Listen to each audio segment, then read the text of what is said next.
Welcome everyone, my name is Vishal Teckchandani. I'm a senior editor here at Livewire Markets, and in this video I'm going to share with you the key findings and 6 shocking charts from Vanguard's latest report, just hot off the press, called How Australia Retires in 2025. Really interesting report. What Vanguard did is they surveyed more than 1,800 people to get their views around retirement. Are they feeling confident? What are their views on the financial products that they need in order to pull off a good quality of life and fund their retirement, and their views on home ownership pertaining to retirement as well.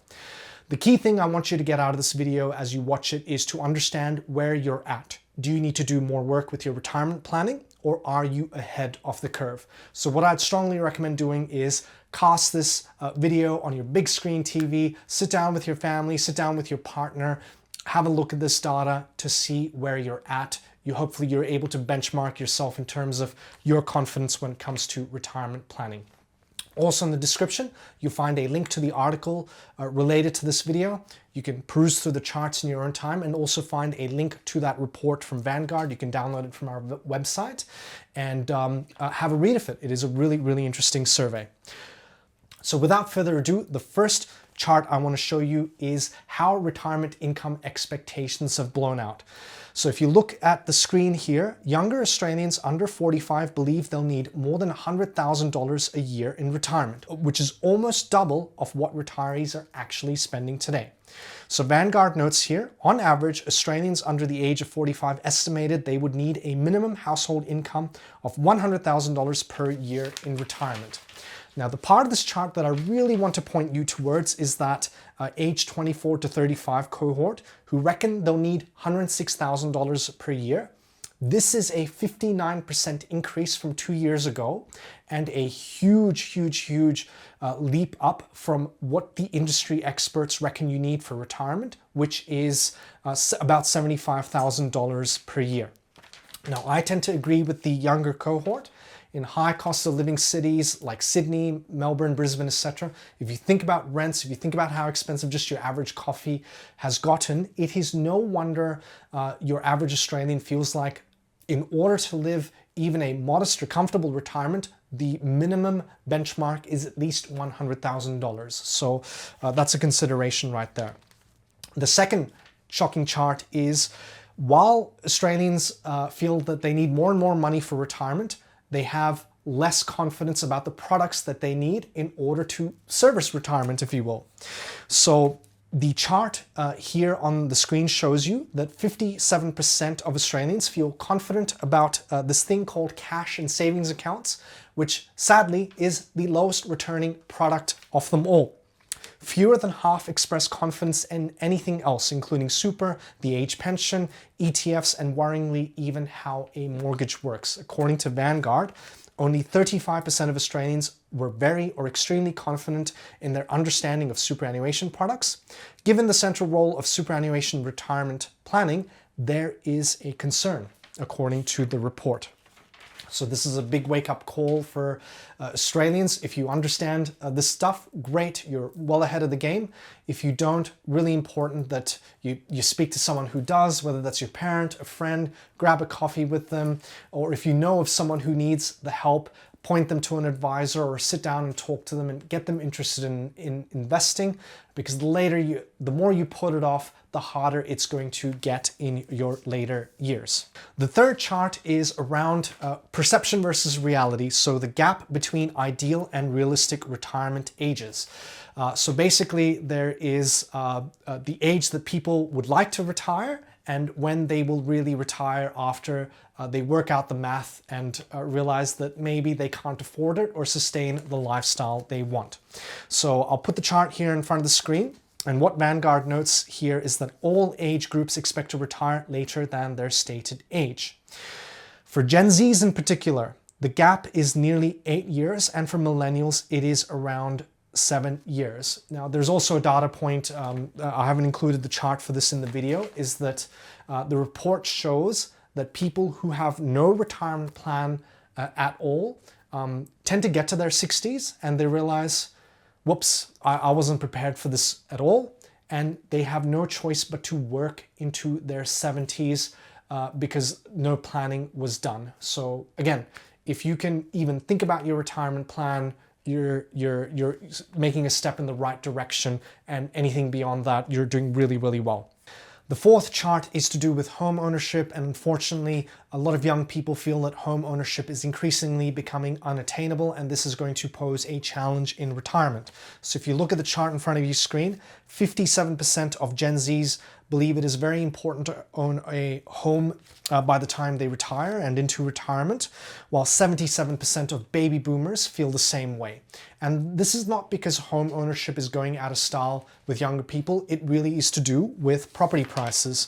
So there's a quote from Vanguard here. What they said was that for many younger Australians, home ownership feels increasingly out of reach. This may explain why younger Australians rated home ownership in retirement as less important than older Australians.